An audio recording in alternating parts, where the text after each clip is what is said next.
10월 25일 월요일 새벽 예배를 하나님 앞에 올려드리겠습니다. 출애굽기 37장입니다. 먼저 1절을 읽겠습니다.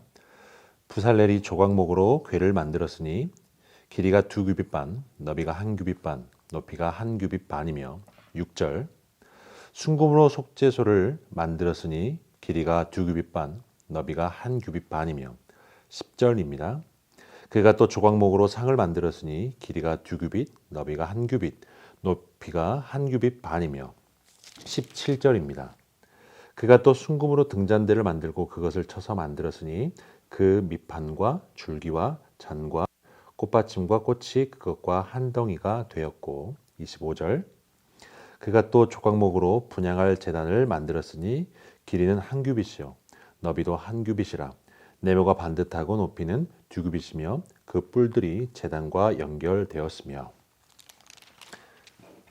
출애굽기 25장에서 30장까지는 성막을 계획했다면 36장부터는 성막을 짓기 시작합니다.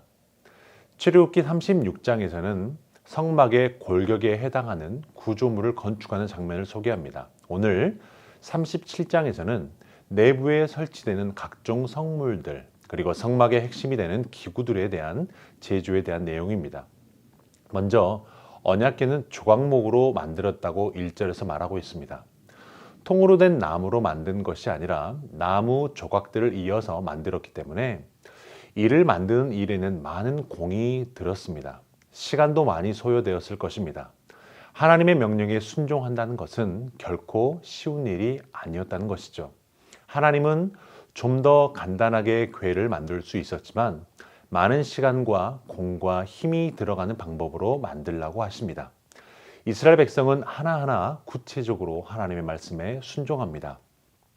여기서 중요한 것은 부살렐은 단 한마디 불평 없이 철저하게 그리고 완벽하게 말씀을 따라 궤를 만들었습니다. 이를 볼 때 우리 신앙생활에서도 성막 건축과 같습니다. 신앙생활은 쉬운 길을 가는 것이 아니라 바른 길을 가는 것이죠. 신앙생활은 편하게 사는 것이 아니라 올바르게 사는 것을 말합니다.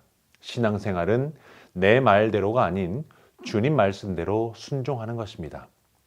그렇게 6절에서는 속죄소를 만들고 10절에서는 하나님께 드리는 떡상을 제작하는 재료 역시 조각목으로 만들었습니다. 이 조각목은 아카시아 나무입니다.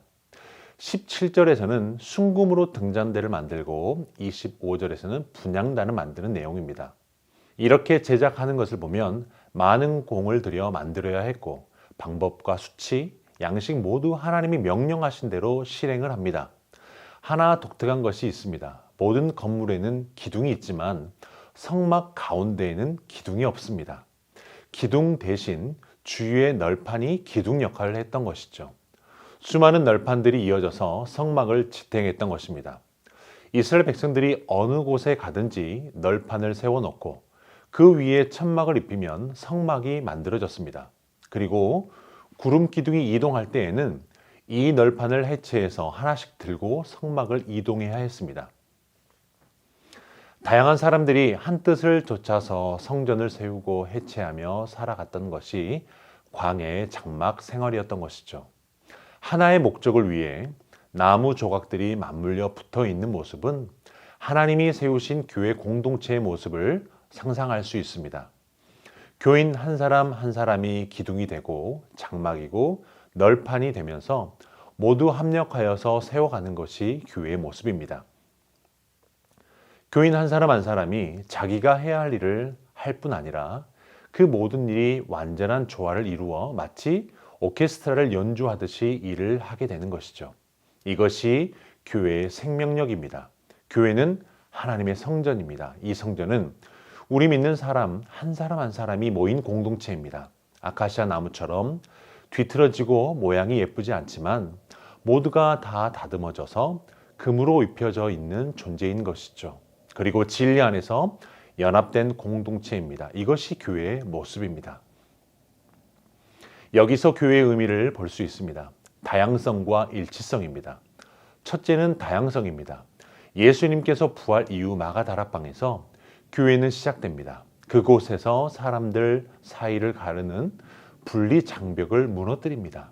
남자냐 여자냐, 유대인이냐 이방인이냐, 의로운 사람이냐 죄인이냐, 주인이냐 노예냐 하는 가름이 죄다 무너지게 되는 것이죠.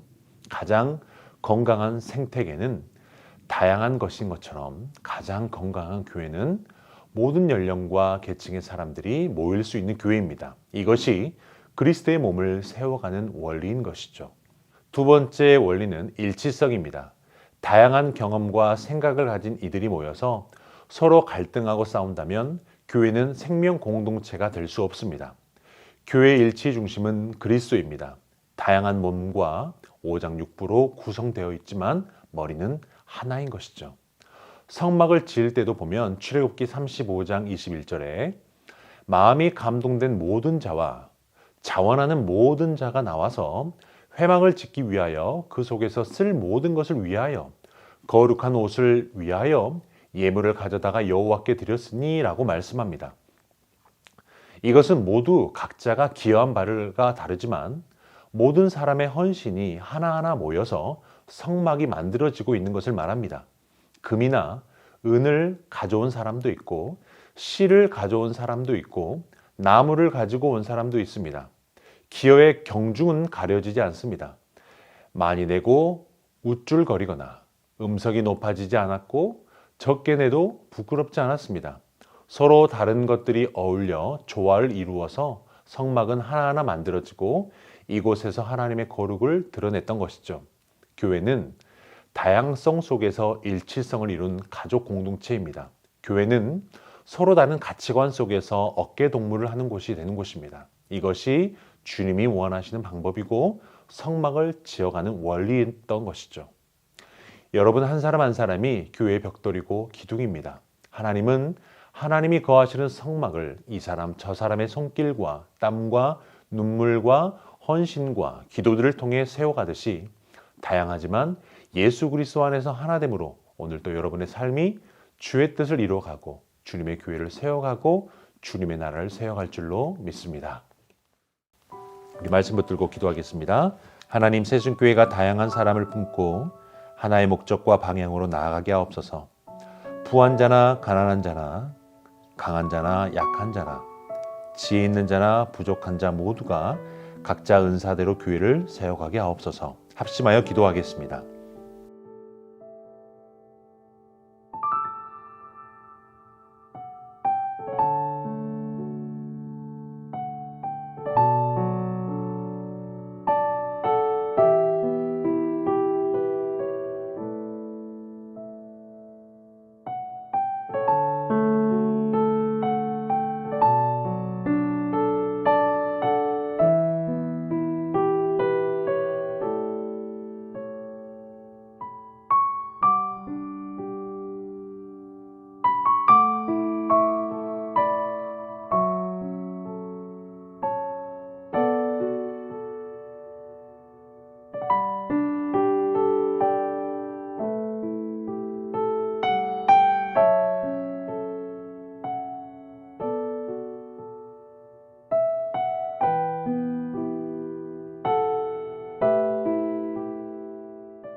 교회를 위해서 기도할 때 새순교회가 주님처럼 용수하고 포용하여서 주 안에서 같은 마음을 주시고 무엇보다 예수 그리스도의 마음을 품게 하옵소서.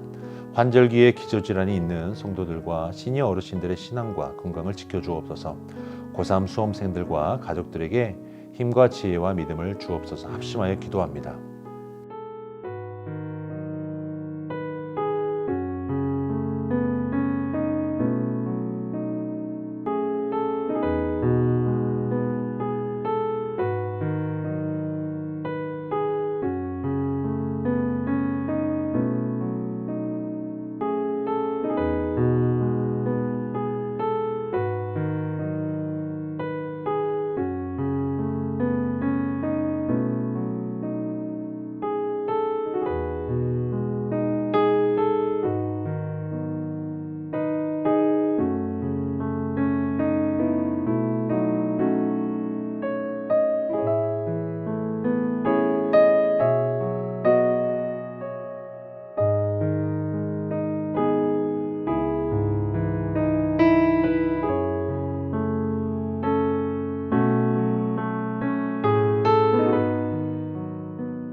나라와 열방을 위해서 기도하겠습니다. 코로나로 인해 생존의 갈림길에 있는 자영업자들을 긍휼히 여겨주시고 코로나 정책이 합리적으로 개선되게 하옵소서. 북한의 방방곡곡에 예수 그리스도의 십자가 복음이 증거되게 하시고 북한 동포들도 땅끝까지 복음을 증거하고 선교하는 백성이 되게 하옵소서. 창조 질서를 반영하는 동성애와 동성결혼을 막아주시고 이 나라가 거룩한 나라가 되게 하옵소서. 합심하여 기도합니다.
캄보디아 조학현 정승원 선교사님을 위해서 기도합니다. 한국어 온라인 수업을 통해 학생들과 교제가 더욱 깊어지게 하옵소서. 혈액암으로 투병 중에 있는 스레이노 자매가 주님 품에 안겼는데 가족들에게 위로와 평강의 은혜를 허락하여 주옵소서.